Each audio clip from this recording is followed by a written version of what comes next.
What's going on, guys? Out in Revolution Land, Wei Ko here with Bandit, the Revolution Pup, here to introduce Andrea Furlan.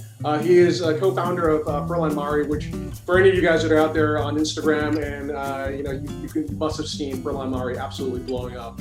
It's to me one of the kind of coolest new watches I've seen. It takes inspiration a little bit from one of my favorite cases, which was a waterproof chronograph case created by François Bourgel, back at the company. I think it was owned by Tobert at that point, and it was used in watches like the Mido or the 1463, aka Tasti Tondi, in collector speak. But without further ado, let me introduce Andrea Furlan. Andrea, how are you, sir? Very fine, very busy at the moment because of the surprising amount of message and momentum around the brand. That's really great. It's good. That's amazing. So before we get started on a little bit of your background, the first question I have for you is, you've launched this new watch brand. This watch is clearly something that everyone's very excited about, but you intentionally made this brand accessible in price. If I'm not mistaken, the super early birds in Kickstarter get to buy the watch at $330 US. The early birds get to buy it at $350. And when you launch it, the actual retail price will be just under $500, right? I think something like $485. Yeah, perfect. But it's such a cool watch, so exciting. Why create something at this price? So maybe I begin with my background a little bit. Since 15 years old, I work in the watch industry. I began with Hublot, with the old company with Jean-Claude Biver, and then came back to, I went to Chopard as well. And it was kind of cool to make little internship, short term, so I can have a good vision about the industry as well.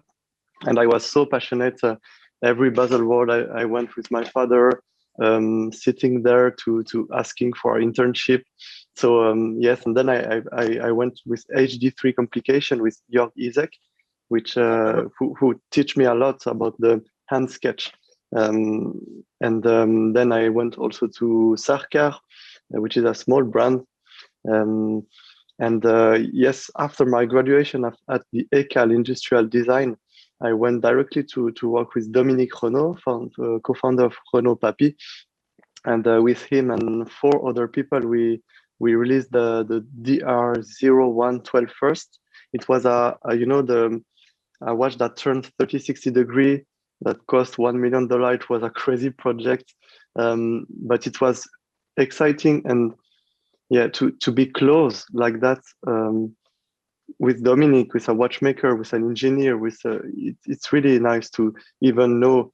We designed this screw because this screw, we have to design this screw like this. We have to design this bridge like this. So it was really exciting not to design only one part, but the whole project. And after that, after 4 years, I went to Asia to work there as a consultant for major big groups and also the e-commerce group, like in Los Angeles. Then came back to Switzerland, and then I said to myself, wow, what an opportunity to have seen those suppliers, those people who work in the industry. So I came back to Asia, and we discussed with my partner at this moment about a new brand because it was the COVID situation. So at the beginning we had an idea to make like a perpetual calendar, Swiss made, handmade, but it was too complicated. So then we say to ourselves, no, but we had the opportunity to travel, to see the suppliers. So why not? Why not to start a brand like this, affordable? Of course, the Mecha-quartz is maybe not watch, real watch, Swiss watch in terms of watch speaking, but it's a great movement from Seiko, Japan. A lot of brands use that, and it was also a challenge to make an entry level.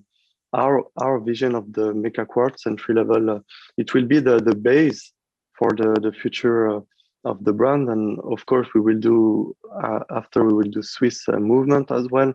We will do maybe our own module, and what a story maybe would be a good story to start with Mecha-quartz and to end with our in-house movement. I don't know, but we have to have those dreams. And maybe to work with Dominic as well, or for a little bit of module or some other innovation. So I don't know what is the future, but we are quite so passionate, and with my partner Hamad Marri, who is from Riyadh, Saudi Arabia. It's really the first time I think that one guy from Middle East and a Swiss guy are together in the development, really at the beginning of the project. And with him, he's an artist, he's a designer, he's also a collector of fine brand like Vianney Alter. So he's kind of really, he has this kind of attention to details that I wanted also to put in a watch. And yeah, we end up with that watch. Amazing. Well, I mean, everyone's loving the watch. So maybe we can put on the screen one of the lovely new Furlan Marri watches, and we can have a conversation about it. Okay, so we've started with the salmon dial version of this watch, Havana salmon, if I'm not mistaken, right? Yes. So, so Andrea, tell me a little bit about like what we see here. We see a case that is an inspiration from the Bourgel case that we see in the Tasti Tondi, but we also see a typography that is quite unique. I know you worked also with very specific typography on it to create a watch that I think has a nice vintage feel to it, but also has a very kind of unique identity. Tell us a little bit about the watch, man. So Havana Salmon was inspired by the colorful house in La Havana in Cuba, and with this kind of warm touch of chocolate, Swiss chocolate. It was like a dessert, you know. It's very warm. It's of course what you see the prototypes. So for the mass production, like every prototype, there is slightly a modification. So we will like remove the chronograph text maybe, or we will make it a little bit brighter, more contrast, but it will be the same feeling. Of course, it's Italian leather, calfskin, lug to lug 46 millimeter, and not 47. Then 38 millimeter for the case, and I wanted also with Hamad to make like big pusher, big crown, and as you see, there is a lot of work and attention to details. And now maybe you cannot see, but the hands are curved, they are domed as well. The minute hand second hand is curved as well. They are all made by custom tooling. So because we wanted this length, so we sketched the hands. Yes, it's classical, but it's the base for the future DNA as well. And also the typeface. So the typeface are, we work with Sud Tipo from Argentina for the logo, because I love this kind of air like this. It's a nice feeling of speed. I don't know, all the good times, or La Bella Vita, something like this. And we use the Hoffler & Co. typeface for chronograph and also the case back. This is Hoffler is a studio from New York that was featuring Netflix and also Hodinkee, as I remember. And they work on a lot of dials from the 40s, 50s, and they made a typeface for this. I love this kind of attention as well on the dials, not to choose a typeface because it's nice. No, we want also to be clear on the typeface, and in the future we will work with history experts on the dial, so we can create with him like a more clear typeface. So we really want to go deep into the work like this. And as you see, the reference number between 4 and 5. So if it's little, it's small, but it's a nice touch. We will maybe remove the line under the 4 and 5, just make it a reference 1031. And every reference each dial have its own reference system. So it means something. It's not like to put a number like this. We really want to make as well a reference number for the future. Even the buckle have the reference number, the case back, the case, different reference number. As you can see, maybe if you zoom on the line of the chronograph, on the little line of the tachymeter, there is some round edge. If you can see, yes, between maybe the 51, you can see there is round edge.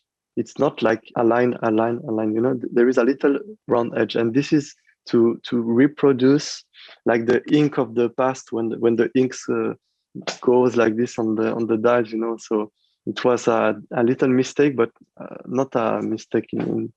It gives, Yeah, intentional mistake, and it gives something. Me, Hamad and me can see that, but it was a nice intention as well. You can see it in the 4 on the also, like how it's kind of bleeding into the negative space, and it creates Yes, this really yes, wonderful yes. sense of it. Also, like almost being like very handmade as well, right? Yeah. Also, the polish of the index are increased by CNC machine as well. So we put a lot of effort.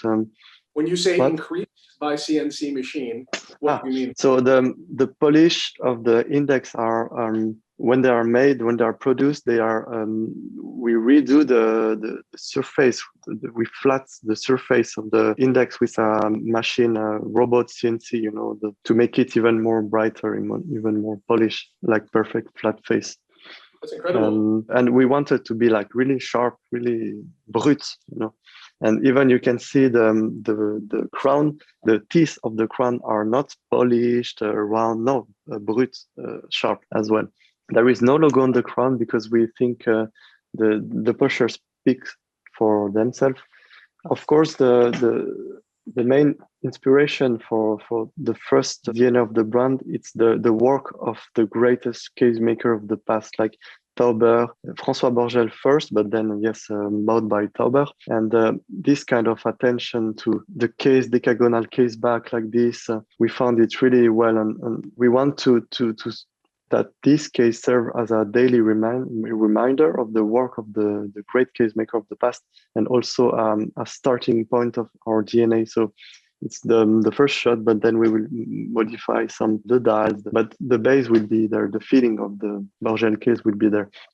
And also, if you can see, there is a little step on the pusher. So this is to better control also the quality. You can see the pusher here. There is a little step on the teeth of the pusher. Yes. This is to control the quality of the polish. And also the case back, as you can see, there is a step between the circular brushed, polished, matte. So this is to control as well and to avoid any mistakes and problems. This is our kind of attention to details. And as well, there is the bezel of the case. It's separately made because we can then better control the quality also of the polish to have a perfect angle with no sharp things because of the machine, that cannot go there.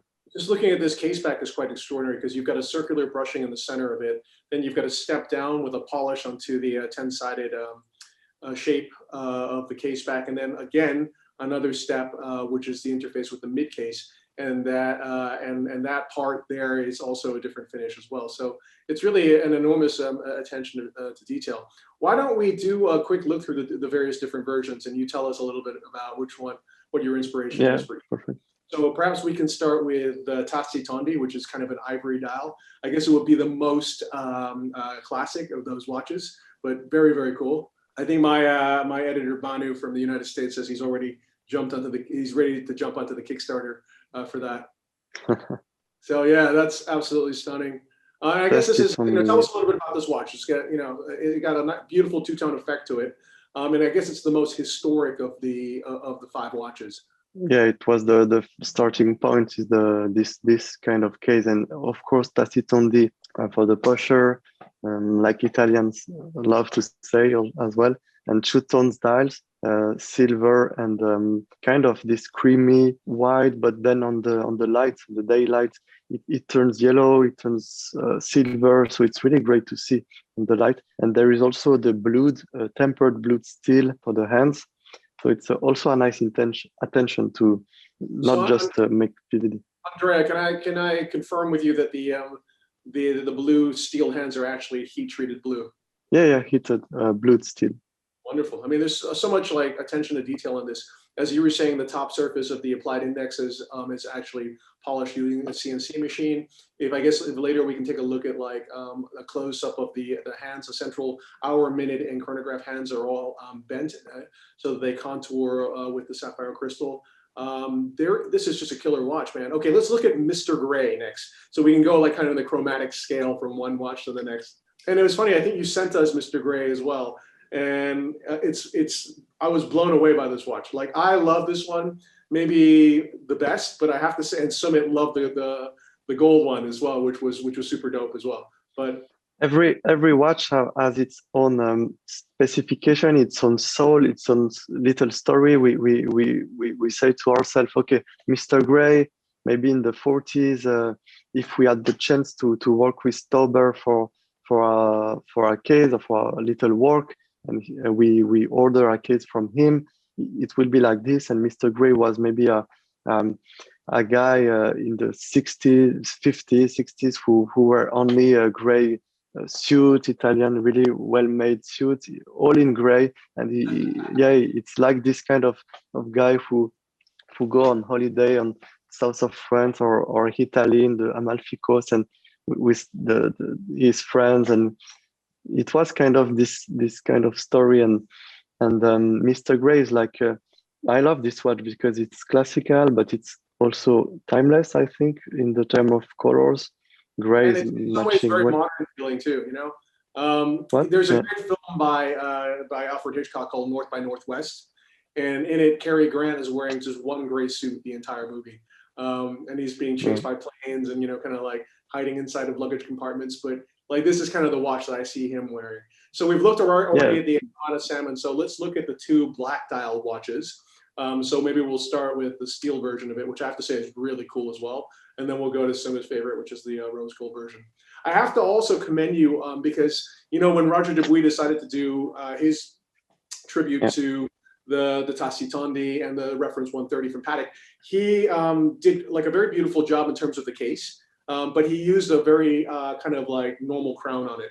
And I love the fact that you've actually used the really flat and kind of slightly oversized crown that you actually saw in the Bourgel watches from the past. Like there hasn't been a crown like that since, man. So it's really cool. Yeah, and also the case back. The case back is, there is nothing. There is no words, no text, no stainless steel waterproof. No, simple. And even if we do like mechanical, I think we will keep this kind of attention. Maybe with a text, but or reference number. Now, this is the first gloss style that we've seen, and I have to say it changes the identity completely. There's something very kind of elevated and refined and elegant about this watch. Tell us a little bit about this, and also I love the selection between the black and the and this kind of dove gray. So Laccato Nero, it's like a black lacquer. It is in Italian. But as I come from Venice, so it's on this kind of names was a good point for me, for us. And there is like a taupe, kind of brown gray taupe line around for the second. And as you can see now, you can see the second hand that is curved and the minute hand that is curved as well. So it really, when you push the chrono, like, and you see this kind of curved hands, really smooth. It's kind of sexy for me to say, and not flat. We wanted that, and also the counters, as you can see, they are slightly bigger. They are like 9mm diameter, so we made it bigger to have a better vision, because it's 38mm, so it's a smaller diameter. So the counter has to be a little bit bigger than the normal. And this kind of watch is like, black classic. The inspiration for this was like in the 50s. You sit on the Danieli hotel in Venice, and you see the black sea, you know, the hurt with a Negroni. It's so funny you said that, because this one, and then also definitely the gold one, I was going to say, it reminds me of the type of watch that you would wear as you're sitting on the terrace of the Gritty Palace, which is like one of my favorite places in the world, looking out in the ocean, right? You know, smoking a cigar, having a Negroni or a spritz, you know, like, but yeah. It's the inspiration. It's the story behind the watch that we wanted to tell. Not the inspiration, but we started with a story. We started with imagination. We talked with Ahmad, and we said to ourselves, okay, what is the story of, if we do a black dial, what would be the story? If we do a gray dial, if we do a salmon dial, salmon would be in Cuba with the cigar or something really warm, and especially the salmon dial, and Tastitondi as well, black lacquered. Rose gold is the same. Rose gold would be the inspiration would be like the city of Florence, and when the sun go on all the houses, it's really like this kind of touch of yeah, gold evening, and it's like this. It's like it started from a dream from a imagination, and then we started to do like the combination. We did a lot of different combination. Every day we change a millimeter from millimeter to see if the proportions are good for us. And of course, this is the first shot, the base for the DNA. Andrea, I love it. Let's pull up the gold one. And it's funny you say Florence now. Now I can completely imagine it. You know, Florence is one of my favorite places. I'm there twice a year normally for PT Uomo, and I can't wait to go back for this as well. But it really, there's a very specific color of the sun in Florence, especially when it hits the Arno, or usually when I'm sitting in Cafe Giuli in Piazza della Repubblica. And I can see myself having, again, a Negroni and wearing this watch. This is stunning, dude. So I love this. And I love the fact that you did a gold electroplated watch as well, because I feel that it also is such an honest way to give such a beautiful expression of lushness and opulence to people that, you know, don't have to spend a fortune to get this look. Yeah, so it's 4N rose gold. So it's not 5N, it's not 3N, but we wanted this kind of vintage rose gold, you know, that the rose gold turned a little bit yellowish depending on the light. So it was, we chose as well the specific rose gold. It's double electroplated. In the future, we will maybe do 5 layer, I think. A lot of people, my dad love it because he loves rose gold.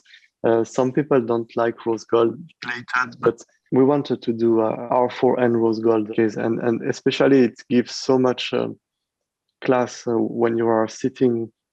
I don't know, you can go on the evening or travel in Italy, or you can hear an opera and you wear this watch, and it gives something like wow. I gotta say, you nailed the size on these watches as well. If I'm not mistaken, it's 38 mm in diameter and then 11.2 mm in terms of thickness. So actually a beautifully proportioned size. Obviously a little bit bigger than the vintage watches, but that's great. I think the Tassi Tony was 36.5 if I'm not mistaken. But you know, of course, yeah. Perfect kind of watch that has a great vintage feel, but is also perfectly you're able to use it in any modern context too. And I respect the fact that you've enlarged the subdials quite considerably as well, because as an old guy, I find it very hard to read chronograph. So this is you've used the Mecha-quartz here, right? So when you start so this is a Seiko Mecha-quartz movement, which is an incredibly reliable movement. And when you press the start button, actually the hand will sweep like a mechanical chronograph, correct? Yes, correct. And you can see it's like a mechanical chronograph by the feeling, and then like a mechanical. But it's quartz, yes. And also we made it quartz because we wanted to keep a thinner case. So this was really important, and we don't want to put as well like a Chinese chronograph for now, because it would be too thick, I think, for us. And we wanted this kind of really thin case feeling with the lugs like this. When you put the watch on the table, the lugs are on the table. They don't scratch the case back, everything. And we didn't want to go to Seiko as well chronograph, because for us they are too thick for now. But we will go for Swiss, I think, directly. Then we will have 2 levels, so to keep an entry level, because a lot of people cannot afford a Swiss chronograph, you know. A lot of people, and a lot of people thank us because we use Mecha-quartz as well. So it's like a simple chrono daily. You can use it. You can. There is Patek collectors who told me it's great because I will be not in a shame to wear this watch in front of my friends or dinner, or to go travel, and then I don't care if something happens. So Andrea, I want to touch on 2 very important points that you just made. So the first thing is, you know, I constantly hear that, oh, the next generation is not interested in watches. And I think that's bullshit, right? I think they're super interested in watches. I think the problem is that people don't realize that actually watches are inordinately expensive, right? So for a young person today to dream about owning whatever, like let's say a Daytona, or even, I guess now that's just discontinued, it's even more expensive, a 5711. that's unrealistic for them as saying that, oh, I want to own an apartment in central London. You know what I mean? So I think that like they are definitely interested, but if you make something so improbable for someone, they're going to kind of like tune out from it, because what's the point of creating that frustration? Conversely, if you look at like, there have been kind of youth type of brands that have emerged, and like, you know, like Daniel Wellington or whatever, they actually got a lot of traction. And I love what you guys are doing, because you're creating something kind of almost at that price point, but for real collectors with incredible culture, with real authenticity. And so I think that that's amazing. And, you know, I have to say, to me, there's almost like this nouvelle vague of incredible creators at the sub $1,000 price range, right? So yourself, I would say, you know, definitely Etienne from Baltic is a huge pioneer for that. Undone out in Hong Kong as well. I mean, a couple of guys, you know, and like, it's almost like there's more design energy and more kind of like excitement around these watches than even in some of the biggest brands. Why is it that you feel like you guys really understand what it is that people want to buy? Well, sometimes the big brands seem a little bit baffled, you know? For us, it's really important to start with this, and exciting to start with a design like this, because then we can evolve and make our own DNA. You know, this the starting point is great, and we, as we are new, it's really exciting because we don't know the future, we don't know the what we can do. So the starting point of this inspiration are great, because then we are free to make what we want, and this is exciting. And also we are serious. We really want to keep this attention to details, even for affordable level, and even affordable, or even a Swiss mechanical movement, it will be, there will be the same attention to details. And like Andon, I love what they do. Baltic as well, fantastic job. And we worked as well with collectors at the beginning to understand what they like, what they also wanted to see in the future. So we had this kind of advice of real collectors, big collectors as well, and they are frustrated by the fact they cannot have like this Patek, this Rolex, this. There is a lot of waiting around the brands, and maybe the big ones also have some frustration, because they cannot, like Ferrari, you know, if you make a completely new design, it will shock. So they don't have this kind of freeness that they had by the past.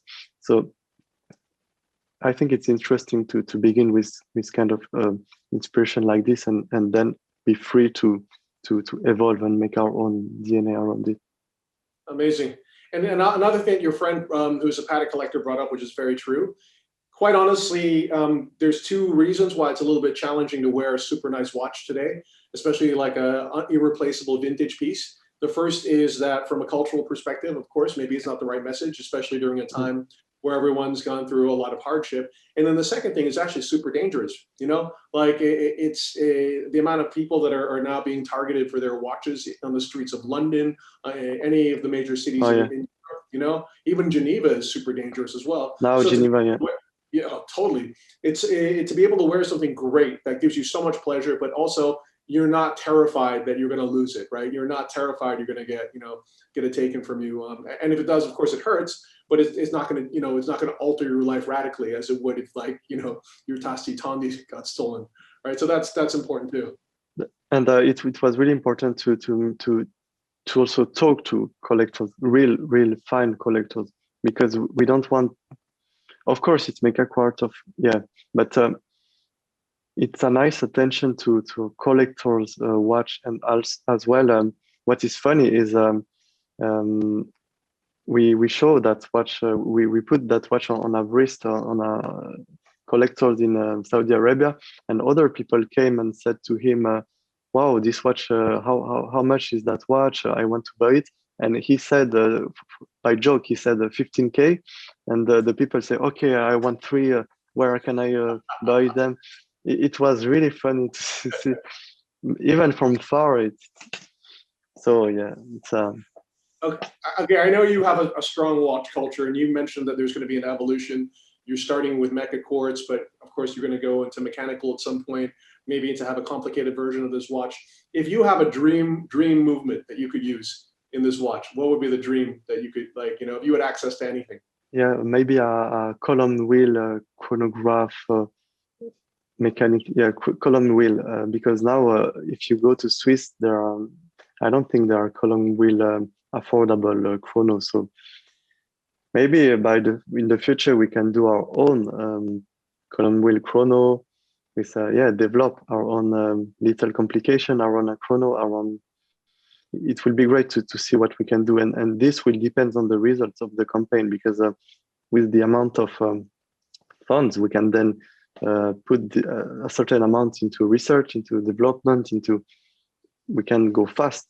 So, and we want to go fast, and we want to not do a lot of collection, low down the production, low down the number, the volume as well. We don't want to do like 100,000 watches of Mecha-quartz and then don't control anything. No, we want now to low down also the volume and to make smart choice and to have the time to design as well with Ahmad. So we will do our best, and yeah. Cool. Well, you've done a great job already, man. Dude, I have to say, totally blown away by the watch. I love it. Okay, so can you tell everyone, when does the Kickstarter open? Kickstarter will open 10 March. Okay. They have to go now to the Instagram profile. There is a link where you can put your email. Okay. This is really important to have the news 10 days before, then 3 days before, and then the day one. The 300 first buyers will can have a watch for 300 early birds. Can have a watch for $330, and then it will go up to $350. But if you want 2 watch, 3, 4, or 5 watch, there is package as well. We made package with amazing price as well. There is a guy who ordered just 200 watch for himself. So I don't know if it's true, but I think he will put 200 times. So we will see. Amazing. But he really wants this because what? Country? Saudi Arabia. Cool. Because 2 of the 5 reference, so the salmon one and the rose gold one, we will only there will be only, it's limited by time, so 30 days only for the Kickstarter campaign. Then we don't produce them anymore. So we will do other reference, right, of course, but there will be all the reference available, but 2, the rose gold and the salmon, will be discontinued after. So it will be limited by time. Incredible. So, okay, guys, everyone's heard that. March 10th. You can put your name down now. So you go to Furlan Marri on Instagram, you hit the link in the bio, it'll send you to a place where you can enter your email address. And also, I have to mention something. We are a small team, and we do all like in-house, like the production. We have a partner to do that, and we work with her for other clients as well. But all the creative parts, the movie, the 3D rendering, the websites, the sketch by hand, the marketing contacts, we do that with 2 people. So it was crazy to see in 1 month, 1 or 2 months, the amount of the crazy momentum behind the brand. We are really surprised, and amazingly surprised, because there is like 99% of positive feedback for now. Incredible. The first brand that was born in the COVID period, and you took, an amazing example of how to use your time constructively in a positive way to uplift people as well. And with how cool the watch is and how great the price is, you've done certainly that. So Andrea, we started also with Ahmad by call, by Zoom, with this COVID situation. We cannot travel, so we stay at home, and we created this brand as well. Such an amazing pleasure to spend time with you. Thank you so much. Thank you, Waco. Huge congratulations on Furlan Marri. Please give my regards to Ahmad as well, and thank you.